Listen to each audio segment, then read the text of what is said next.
Hoi,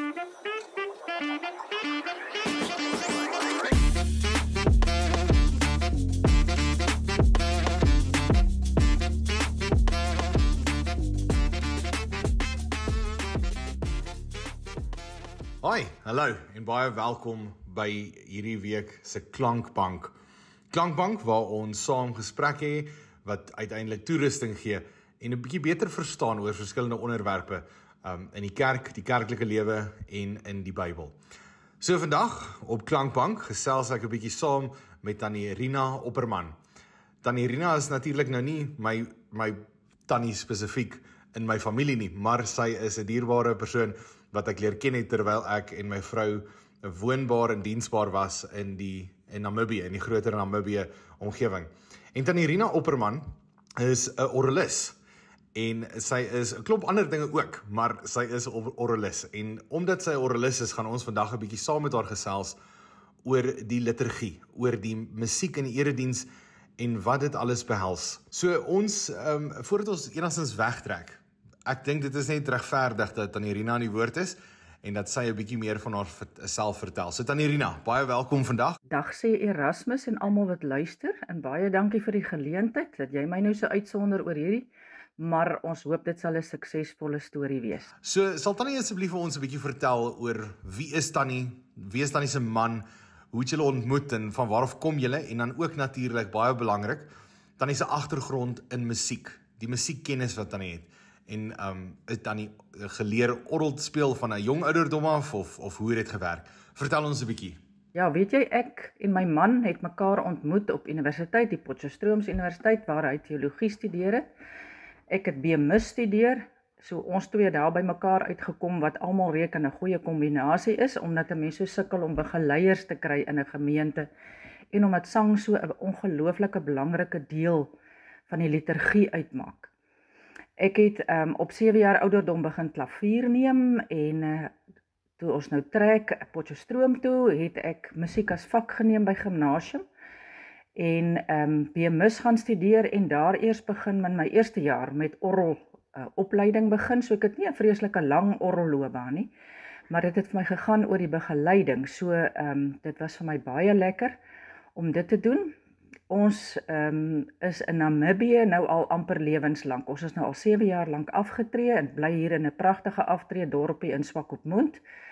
En ook hier kan ek gelukkig aangaan met my begeleiding. Ons werk nou die afgelope 2,5 jaar bly ons in Swakopmund, maar ons werk in Henties Baai. En dit is vir ons baie lekker om nog so betrokke te wees. Henties Baai het gelukkig ook so 'n elektroniese instrument waarop ek darm die begeleiding kan doen. Nie so bevredigend soos 'n orgel nie, maar die begeleiding gaan aan. En dis baie belangrik in 'n erediens dat dit goed verloop.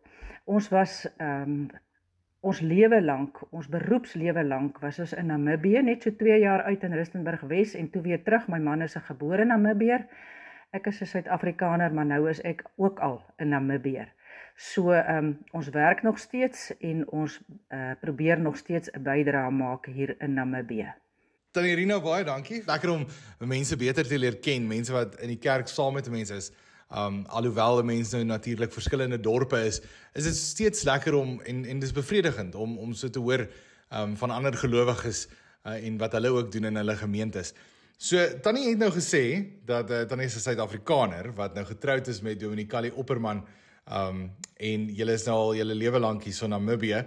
En so ek wonder nou, Tannie sê ook Tannie het op 7 begin klavier speel. Dit is Jessie. Op 7 het ek nog probeer leer lees. So dit is nogal vir my merkwaardig om te weet dat Tannie van 7 jaar oud af klavier geleer speel het.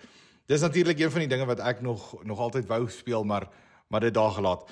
So iets wat vir my belangrik is, daar's 2 dinge wat Tannie nou genoem het wat vir my belangrik is. Eerstens is die huwelik waaraan Tannie is, dat Dominee Kali is dan nou natuurlik 'n predikant in die gereformeerde kerk, terwyl Tannie nou 'n orrelis is of 'n begeleier is. Ek dink dit is nogal 'n baie kosbare kombinasie. So dit lyk vir my, ek kan met amper sekerheid sê dat die meeste predikante is getroud met of 'n onderwyseres of met 'n orrelis. So dit klink vir my, dit is die 2 beroepe wat saam hand aan hand gaan. Maar op 'n ernstige noot, Tannie het nou genoem van hoe belangrik is musiek en begeleiding in die liturgie. As ek vir Tannie kan vra, hoekom dink Tannie dit is so belangrik dat begeleiding in die liturgie so kardinale rol speel? Met dit gevra nou, wil Tannie dit ook so 'n bietjie uitbrei op die verskillende elemente van die liturgie. So ons weet daar's ons 4 dele van die liturgie. Dit is die ontmoeting, die verootmoediging, die woorddiens en dan uiteindelik die antwoorddiens. So dis die 4 hoofmomente van 'n liturgie of van die erediens. So as Tannie nou sê die liturgie, die begeleiding is 'n kardinale rol van die liturgie. Hoe sou Tannie beskryf die verskillende aspekte van die erediens, daai 4 wat ek nou genoem het? Waar speel liturgie 'n belangrike rol in daai elemente? En hoe moet 'n mens die begeleiding inrig volgens daardie 4 aspekte van die erediens? Nou ja, Erasmus, ek gaan nou 'n bietjie reageer op jou opmerking oor die dominee en die orgelis wat by mekaar uitkom. Hoekom ek sê dis 'n goeie kombinasie is dat as hulle albei dieselfde gevoel het oor hoe 'n liturgie moet verloop en dat alles wat daarin gebeur, hulle saamstem daaroor, dan is dit nogal makliker as mense in dieselfde huis bly om by mekaar uit te kom en saam te help om die liturgie uit te werk. Dit kan seker nou nie vir almal werk nie, maar vir ons het dit nou goed gewerk. Ons het interessant daar in die laaste jare daar in Windhoek het ons by Windhoek Suid gemeente so 1 keer 'n week op 'n dinsdagmiddag by mekaar gekom, dan sit nou die liturg, dis nou die orgelis en dit is die so 2 of 3 lidmate wat lief is vir sing en wat graag gehelp het om liedere uit te soek wat pas by die erediens. Dan het die liturg nou die solank die preekskets gereed gehad met sy preektema wat hy wil hê en ons het dan by mekaar gekom met ons liedboeke en ons psalmboeke en dan liedere uitgesoek wat pas by die diens. En dit het vir die predikant dit makliker gemaak want dan hoef hy net verder te gekonsentreer het op die preek vir Sondag, terwyl ons het almal gehelp om die liedere uit te soek. En wat wonderlik was is dat dit elke Sondag kon jy net agterkom. Die Heilige Gees het gehelp soek aan die liedere en vir ons voorgeskryf wat ons moet sing, want dit het 100% gepas. En as 'n erediens so goed werk, dat dit tot die eer van die Here uitwerk, dan is dit mos 'n goeie ding. So dit was 'n lekker ding wat ons daar gedoen het. Ek moet sê, dit is vir my regtig 'n fantastiese idee, dat die predikant, die liturg, die persoon wat die liturgie saamstel, sowel as, of nie voor noodwendig saamstel nie, maar die een wat die erediens lei, die liturg, sowel as die orgelis, saam met 'n klein groepie mense in die gemeente wat lief is vir musiek, moet saamwerk om die liturgie te doen. Dit is regtig 'n fantastiese idee. As ek ook maar net self dink, hier in Okahanja, gaan ek en my orgelis, Hantie de Beer, ons gaan weekliks, kom ons by mekaar en dan het ons 'n oomblik waar ons deur die liturgie gaan, om seker te maak die melodie is reg en ons maak seker die inhoud stem ooreen met die melodie. En dit is vir my regtig wonderlik hoe 'n mens so 'n ding kan doen. Maar natuurlik is dit nou nie vir almal beskore nie, want almal se orgeliste natuurlik is nou nie by hulle of naby hulle sodat hulle dit kan doen. Die baie orgeliste werk ook, so dat hulle nou 'n alternatiewe werk het tot die orgelspeel. So ek weet dit is natuurlik nou nie vir almal maklik nie, maar ek dink dit is 'n fantastiese idee en 'n goeie voorbeeld om seker te maak dat mense regtig hoor en luister wat die Here vir ons sê om in die liturgie te sê sit vir die Sondag. Maar daar kom natuurlik met enige ding wat mense doen is daar natuurlik uitdagings. So wat is een van die uitdagings sou dan nie sê of wat orgeliste nie baie van gehou het nie? As dan nie nou, want dan beweeg natuurlik nou in die kringe van orgeliste. So wat sou dan nie sê is die ding wat orgeliste nie noodwendig die meeste van hou nie, of wat uitdagend is wanneer dit kom by die liturgie, en as die predikant en die orgelis nie noodwendig so goeie verhouding soos wat Tannie en Dominicali gehad het, of ek en die orgelis hier so in Okahanja. Ja, wat se uitdagings sou dan nie sê is daar vir 'n orgelis wat nie byvoorbeeld so noue verhouding met die predikant het rondom die liturgie nie? Wat ek weet orgeliste baie oor kla is dat hulle die liedere kry. Vroeger jare weet ek het van die predikante sommer net die papiertjie by die orgel gaan neersit in die oggend as die orgelis daar kom, dan moet sy nou maar kyk wat met sy speel. Of Saterdag aand laat of so aan. En dit is baie ongemaklik, want ek as orrelis en begeleier wil my voorberei op die erediens, en ek kan dit nie doen as ek die liedere net voor die tyd kry nie. Dit gaan nie daaroor dat ek al die liedjies kan speel nie, ek kan al die liedjies speel, dis nie vir my 'n probleem nie, soos wat die mense sê, maar jy wil die erediens se karakter wil jy uitbeeld, wat nou in die preek mos nou ook maar voorkom. So jy moet jou klank aanpas, en nou weet ons mos dat 'n erediens bestaan uit 4 onderafdelings, soos die ontmoetingsdiens, die verootmoedigingsdiens, die woorddiens en die antwoorddiens, en sekere liedere moet aanpas by daai sekere momente. So as ek nou byvoorbeeld 'n loflied gaan speel, wanneer mense 'n loflied moet sing by die ontmoetingsdiens en dan ook weer by die antwoorddiens normaalweg, dan gebruik 'n mens sterk klanke as jy nou 'n goeie orgel het waarop jy speel. En dit moet klink en jy moet dit speel asof dit vir die Here is, net jy juig want hy's groot en hy's almagtig en al daai tipe van dinge kom dan uit in die lofliedere. Maar dan by die verootmoedigingsgedeelte wat nou die geloofsbelydenis en die wet gewoonlik insluit, is dit mos nou soms, dis as verootmoedigingsliedere, dan is dit soms boetedoening, dan is dit liedere wat 'n sagter klank moet hê, wat jy moet gebruik, en jy moet bietjie stadiger speel. Dan gaan mense dit mos nou nie uitjubel nie, want jy het mos dan nou seer, dan sing jy ook so. Die interessante ding vir my is dan nou ook, dat mense baie maklik kla, dat sekere liedere het nie die karakter van 'n loflied nie. Dit is nie, jy kan nie lekker 'n loflied sing daarop nie. Maar niemand kla daaroor as 'n verootmoedigingslied 'n loflied klank het nie. Dan het niemand 'n probleem daarmee nie.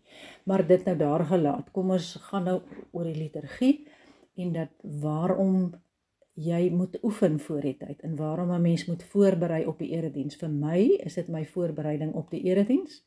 Ek wil hê dit moet vlot verloop.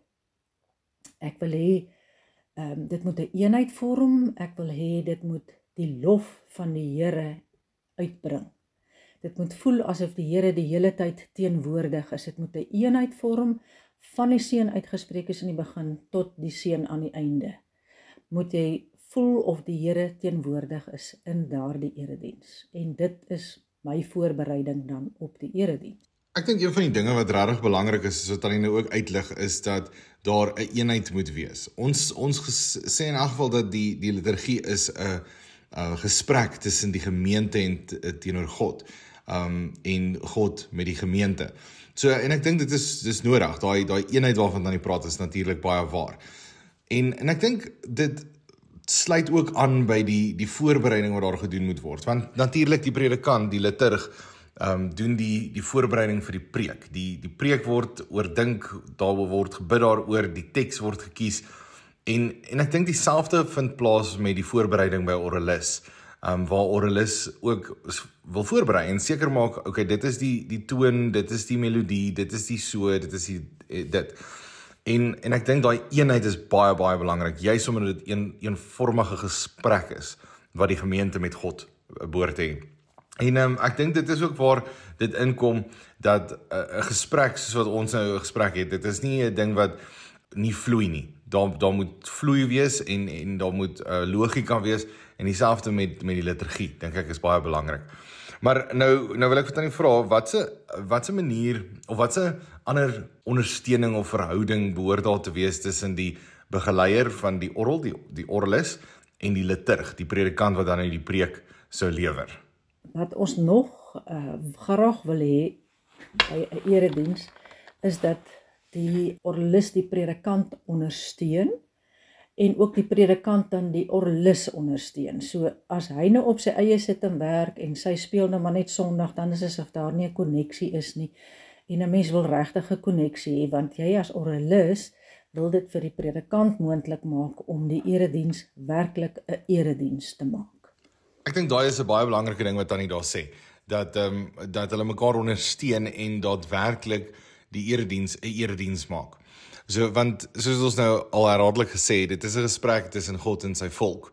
So, en daar moet 'n gewydheid daaraan wees. Ek dink ons praat nou baie lekker oor hierdie verskillende aspekte van die orgelis en die orgel en die predikant, hoe dit saam moet werk en so.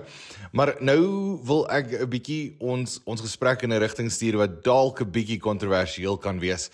Maar as ons saam lees in Efesiërs 5 vers 19 tot 21, dan sien ons Paulus skryf daar en hy sê vir die gemeente daar: "En sing onder mekaar psalms, lofgesange en ander geestelike liedere.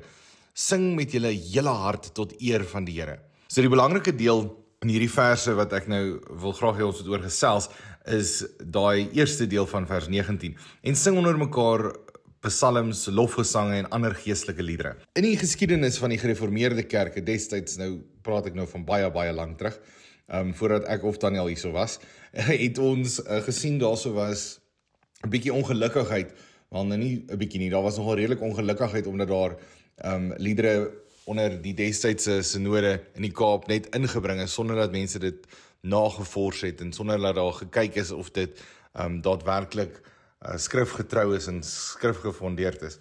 Maar nou sien ons hierso in die skrif, praat hy van psalms, lofgesange en ander geestelike liedere. Daar sal ons tans baie debat of ongelukkigheid oor sekere beruimings en sekere liedere en sekere dinge. So hoe sou Tannie dit aanspreek?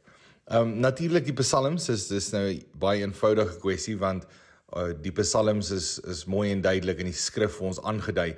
Maar wat van gesange, lofliedere en ander geestelike liedere?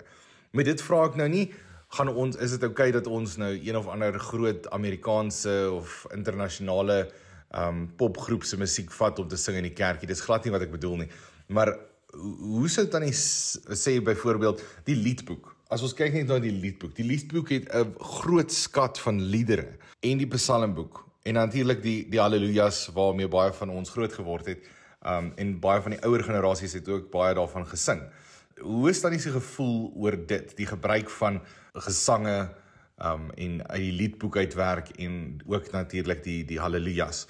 Natuurlik moet mense ook kyk na wat die synode dan nou goedgekeur het en so. Maar wat is Tannie se persoonlike gevoel oor hierdie teks van Efesiërs, sowel as die psalms, die lofgesange en ander geestelike liedere? Oor die Efesiërs gedeelte, Erasmus, is nou vir my die feit dat ek dink daai verse is sekerlik nie regtig bedoel vir 'n erediens nie. Dis seker sommer wanneer die mense bymekaar kom, want dan kan hulle nou allerhande geestelike liedere sing wat mos nou lekker opbouend is en so aan. Ek kan nie regtig sê was dit in die erediens nie, maar vir ons in die gereformeerde kerk is dit mos nou gelukkig dat ons die riglyne van die synode het. En daai riglyne sê ons kan psalms sing en ons kan liedboekliedere sing. Die liedboekliedere is baie lekker om te sing, gemaklik om te sing, en hulle het 'n baie goeie proses gehad om die liedboekliedere uit te soek en skriftuurlik te maak en so aan. En nou mag ons ook sekere van daai liedere, elke keer kom daar weer liedere by. En as jy nou dink, ons het Tosius 130 psalms, dan het ons Kloete 150 psalms, ekskuus, nie 130 nie, 150 wat dit al vir jou gesamentlik 300 liedere gee, waaruit 'n mens kan kies. En dan is daar ook nog ander digters wat ook 'n paar bygesit het, so ons het 'n groot keuse in liedere wat ons kan gebruik. En ek is so bly dat die gereformeerde kerk nie vir Tosius uitgeskakel het nie, dat ons nog ons Tosius liedere het en ons het nog ons liedboekliedere, so ons het werklik, en as dit nou skrifberuimings van ons eie predikante wat ook, en lidmate wat ook liedere ingestuur het, wat goedgekeur is, wat pragtig is, wat 'n mens baie kan gebruik. Dis so 'n groot skat van liedere, dat hoekom wil 'n mens nou nog ekstra liedere bysit wat nou nie goedgekeur is, om sommer nou maar net om lekker te kan sing, is dit nou die ding. 'n Mens wil tog hê, dit moet die Here goedgesind wees, die liedere. Dit moet nie sommer net my ou gedagtetjies wees, wat ek neerpen en wat ander mense dan nou moet saam sing nie. Ek so bly Tannie sê dit, want ek dink baie mense besef nie, dat die liedere wat in die erediens gesing moet word, moet hoofsaaklik wees om die Here te loof en prys. Nie my eie gevoelens te opper of my eie mekaar opsweep met hoe ek voel nie.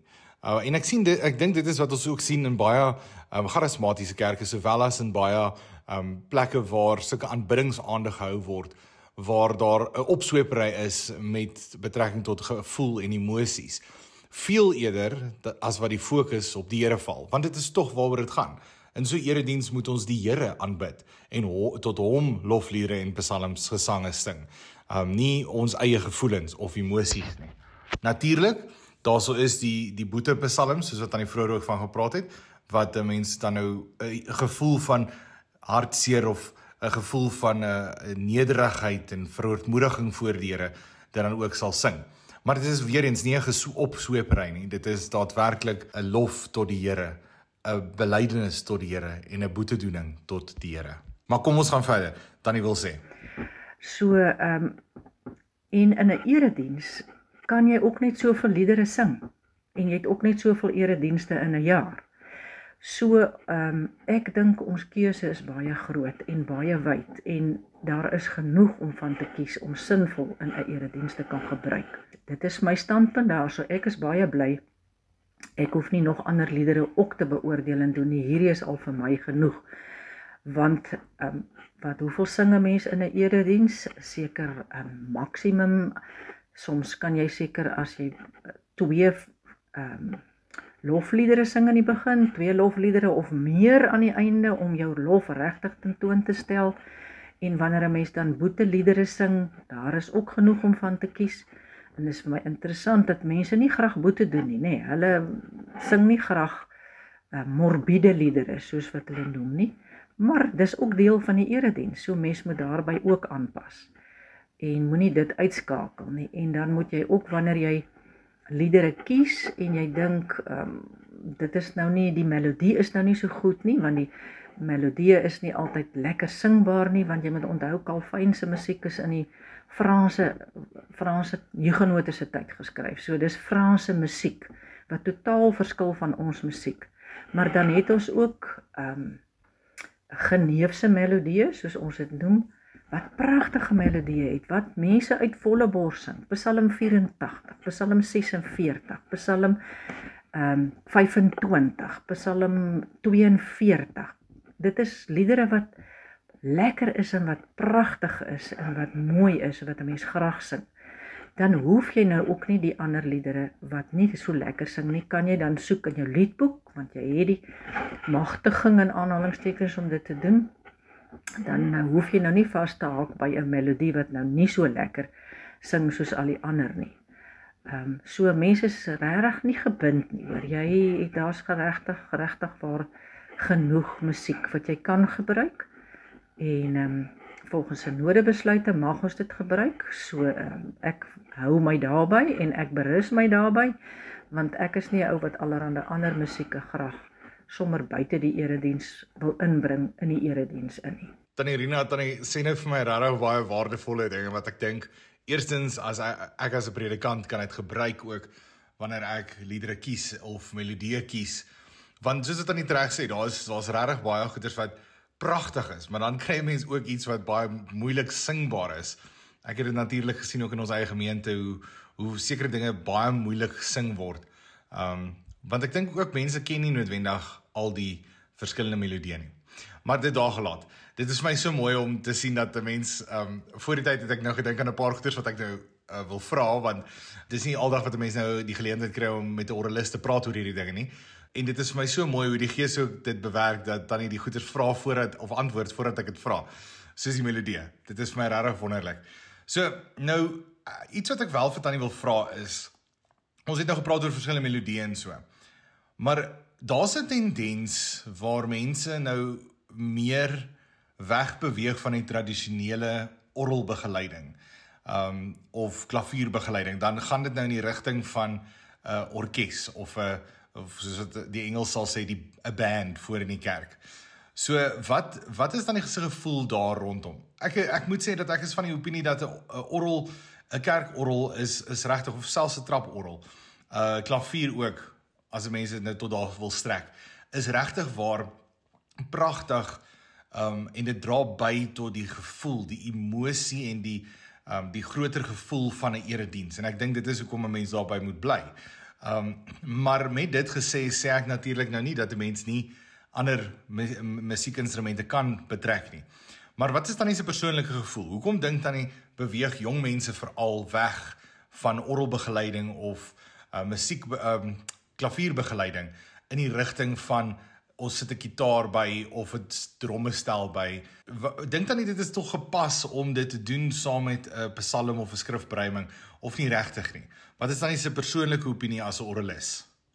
Erasmus, ja, as jy nou praat oor begeleidingsinstrumente in die erediens van moet dit 'n orgel wees, kan dit 'n klavier wees, kan dit gitare wees, kan dit dromme wees en allerlei sulke instrumente en dat die jong mense eerder dit wil hê in die erediens, dan moet ek vir jou sê die eredienste wat ek nou al bygewoon het in NG Kerke en so aan, waar die orkeste nou gespeel word en nie meer klavier of orgel nie, het dit vir my gevoel die mense sing nie, hulle luister na die orkes. Die orkeslede sing en hulle doen die ding en die ander mense sing nie regtig nie. En jong mense is glad nie meer gewoond aan sing, self sing en die musiek wat ons in 'n kerk sing nie. So ek het nie regtig daar raad, maar my opinie is dat orgel of klavierbegeleiding of keyboardbegeleiding, hoe jy dit ook al wil hê, is die gemaklikste vir gemeentesang. As jy wil die gemeente laat sing, dan dink ek is die enkellyne of die manier waarop die orgel en die klavier en so aanspeel is vir my 'n beter begeleidingsopsie. Saam met die orgel kan jy ook klassieke musiek, orkesinstrumente gebruik soos viole en cellos en daai tipe van goeters wat ook baie mooi klink, klarinet, wat jy ook al daarmee saam wil gebruik, fluite. Dit maak nogal mooi begeleidings en teenstemme wat 'n diens baie spesiaal kan maak. As jy 'n orkes wil gebruik, dan moet dit mense wees wat weet wat hulle doen. Die klank moet reg wees, die mense wat die instrumente speel, moet dit kan bespeel. Dit moenie amateurs wees nie. Want dan maak jy 'n erediens 'n gekke paradys, want regtig waar dan is dit nie tot eer van die Here as daar gesukkel word en dis vals en dis verkeerd en dis nie regtig wat dit moet wees nie. So daarom skakel ek dit as ek enigstens kan, maar heeltemal uit. Die ander is vir my beter begeleidingsinstrumente as jy 'n erediens wil hê wat tot eer van die Here is. Ek het ook 'n eredienste al bygewoon by die NG Kerk Pionierspark waar my kinders nou is. En daai orkes is werklik waar, hy's goed voorberei en hy is elkeen speel is 'n meester van sy instrument en hulle speel soms saam met die orgel en dit werk eintlik baie goed. Maar hulle konsentreer nou maar op meer liedere wat nou nie liedboekliedere en in elk geval glad nie psalms nie so. As jy nou van my vra of ek byvoorbeeld psalms en liedboekliedere saam met 'n orgel of saam met 'n orkes sal doen, dink ek daar's min van die psalms wat so is wat jy met 'n orkes kan begelei. Dit gaan nie werk nie. Van die liedboekliedere is daar dalk so hier en daar een, maar die begeleiding met 'n orkes spesifiek met daai liedere werk nie vir my baie lekker nie. Dit gaan net nie vir my op nie. Nou jy ook, dit is nou maar my mening, dit is nou nie 'n algemene mening nie, maar dit voel vir my net, dit werk vir my nie met 'n orkes regtig met ons liedere nie. Dan moet dit nou ander liedere wees wat ons in elk geval nie in ons kerke gebruik op hierdie stadium nie. Watse raad sou Tannie gee vir 'n orgelis, hoe sy die predikant kon ondersteun of hy die predikant kon ondersteun? Watse raad het Tannie vir 'n orgelis teenoor 'n predikant? En in dieselfde asem, watse raad het Tannie vir 'n predikant teenoor 'n orgelis? Wat is die moets en nie moet doenies van 'n predikant teenoor 'n orgelis? Ons het 'n bietjie vroeër in die gesprek het ons ook na so iets verwys waar 'n predikant bloot die Sondagoggend of die Saterdag aand vir die orgelis die melodieë en die psalms gee. Maar watse raad sou Tannie kon gee vanuit 'n orgelis se perspektief teenoor 'n predikant met betrekking tot die erediens? Ek wil net sê die predikant in die orgelis verhouding moet 'n verhouding wees van respek vir mekaar. dat jy mekaar in ag neem, dat jy mekaar help. So die orgelis staan die liturg by. Sy skryf nie vir hom voor wat moet hy doen nie. Die liturg is nog steeds die leier in hierdie situasie en hy kan dan raad vra wat betreffende melodieë en so aan, maar die twee, as hulle kan saamwerk, sal dit goed wees dat hulle mekaar inspireer en nie mekaar afkraak of dink een is beter as die ander ene of wat ook al van die aard nie. So wederwysige respek en dan behoort die ding te werk.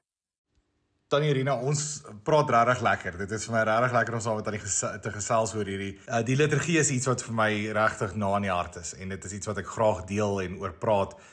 Ja, ek probeer regtig moeite maak ook met my persoonlike studie oor liturgie en ook in die erediens. So daar is al baie goeders waar ons oor kan praat. Maar vir tydsvondhalwe, dink ek kom ons vra vir Tannie die laaste vraag wat ek nou brand om te vra. Is, wat is Tannie se gunsteling psalm of skrifberuiming om te speel op die orgel? Daai psalm of gesange of skrifberuiming wat net iets wakker maak in Tannie, wat daai opgewondenheid daar in Tannie het. Wat se psalm is dit en op wat se melodie is dit? Maklik om te sê, skrifberuiming 1:2. Prys hom die hemelvors op sy verhewe troon. Dis 'n kragtige lied met 3 verse wat heerlik opwerk na 'n klimaks toe aan die einde. So ek speel hom baie graag en hy moet lekker lewendig gespeel word. Nie te vinnig nie, maar dit is 'n lewendige lied wat regtig waar baie goed gespeel kan word op die orgel met begeleiding of op die klavier. En dan 'n tweede een kan ek ook noem is Psalm 150, net so kragtig, werk ook op na 'n klimaks toe. En dan ook 'n ander lewendige lied is Psalm 47 met sy ritme wat so vinnig verwissel. Almal verstaan nie altyd daai ritmes nie, maar dit maak dit 'n baie lekker lewendige lied. So dit is dan, in plaas van een, het ek nou sommer vir jou 3 liedere gegee wat ek graag speel en wat ek dink mense graag sing ook. Sjoe, ja, daar is 'n paar mooi psalms en skrifberuimings wat Tannie daar noem. Dis regtig vir my wonderlik hoe spesifieke liedere waarvan Tannie ook nou praat, regtig getuig van hierdie opbou, waar daar ook behoort te wees in 'n liturgie. So ek onthou dat ons het eendag daai skrifberuiming ook gesing, en ek het vers 1 gesing, en die koor het vers 2 gesing, en dan het die gemeente vers 3 gesing, en dit was regtig hierdie pragtige opbou gewees, tot waar ons deur uiteindelik geloof het, met die volle omgang van die hele skrifberuiming. Tannie Rina, ek waardeer dit dat ons saam kon gesels. Dit was my regtig 'n voorreg gewees om saam met Tannie te kan praat en al Tannie se wysheid te tap. Dit was regtig leersaam en dit was lekker gewees om saam met Tannie 'n bietjie te kyk oor die verhouding tussen die liturg en die orgelis, sowel as die melodie en die psalms, hoe alles mooi werk tot eer van die Here. Ek dink terwyl ons dan nou so afsluit, luister ons dan na 'n verwerking van skrifberuiming 1:2. Baie dankie vir Tannie se tyd en moeite hier saam. Baie dankie vir die heerlike gesprek met jou. Ek hoop jy het iets daarby geleer of die mense het darm iets daarby geleer. En dis nou nie die alfa en die omega wat ek hier gesê het nie, maar dit is nou maar my menings wat ek gegee het. En dankie vir die geleentheid daarvoor en sterkte met alles wat jy nou nog moet doen. Mooi bly. Tot volgende keer. Klankbank. Luister, leer en leef die skrif van God. Goed gaan.